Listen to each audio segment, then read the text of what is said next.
Now we come here to the 26th Psalm.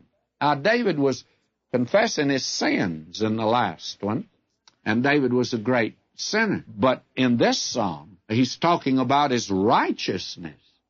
And that was something that David had, and we have righteousness today. I'm sure you have.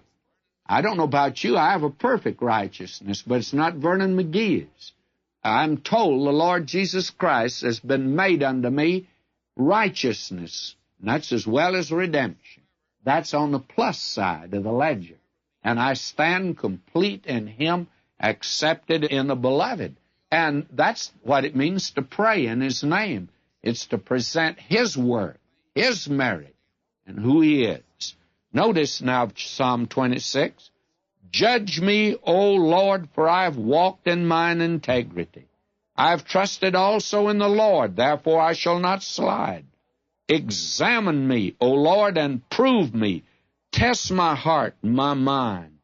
This is a marvelous psalm. It's a psalm that speaks of David's walk. Actually, after David's one sin, he didn't live in sin anymore. Now, if you'd gone over to Babylon, the king of Babylon lived in sin like David committed one time. The king of Babylon committed it every day. But David didn't live in it. It was an awful thing in David's life, and it's the reason it stands out. It's just like a lump of coal in a snowbank, because the rest of David's life stands out, and he becomes the example for the nation Israel, for the kings. And every king after him was judged like that. He either walked in the steps of his father David or he didn't. And if he did, he was accepted. And this psalm, I think, reminds us of the first psalm a great deal. Because listen to it. Judge me, O Lord, for I've walked in mine integrity. I trusted also in the Lord. And it was the faith in the Lord, therefore I shall not slide. Not that he was so strong, he knew he wasn't. But he knew that when he trusted the Lord would sustain him. Now again we have this.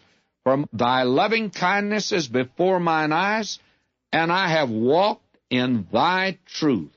What a glorious, wonderful psalm that you have here. And I've walked in thy truth. In the first psalm, the negative side.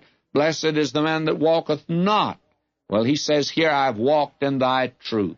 I have not sat with vain persons, neither will I go in with dissemblers. What a picture here. He didn't sit with false persons. Blessed is the man that walketh not in the counsel of the ungodly, nor standeth in the way of sinners, nor sitteth in the seat of the scornful. Now he says, I have not sat with the false persons, neither will I go in with dissemblers. I've hated the congregation of evildoers, and will not sit with the wicked. I'll wash my hands in innocence, so will I compass thine altar, O Lord. And a life needs to back up faith, and how important this psalm is in that connection. Maybe that's the reason this section is not so important and so popular today, because this demands a life.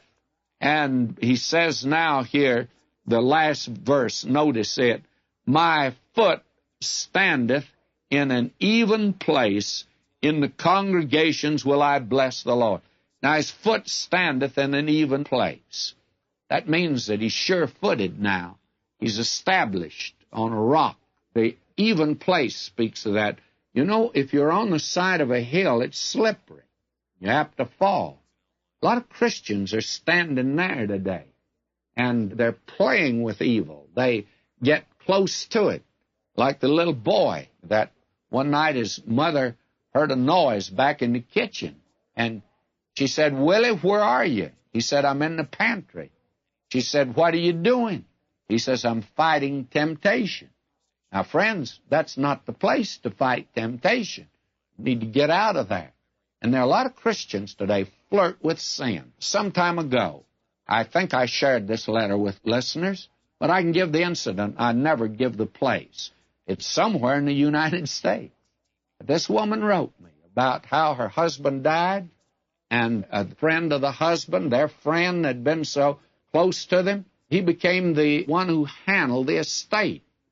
And it was necessary for her to meet with him. And before long, as she put it, the chemistry began to react, and she began to care for him. He began to care for her, and she saw herself in trouble. She wrote, "What shall I do?"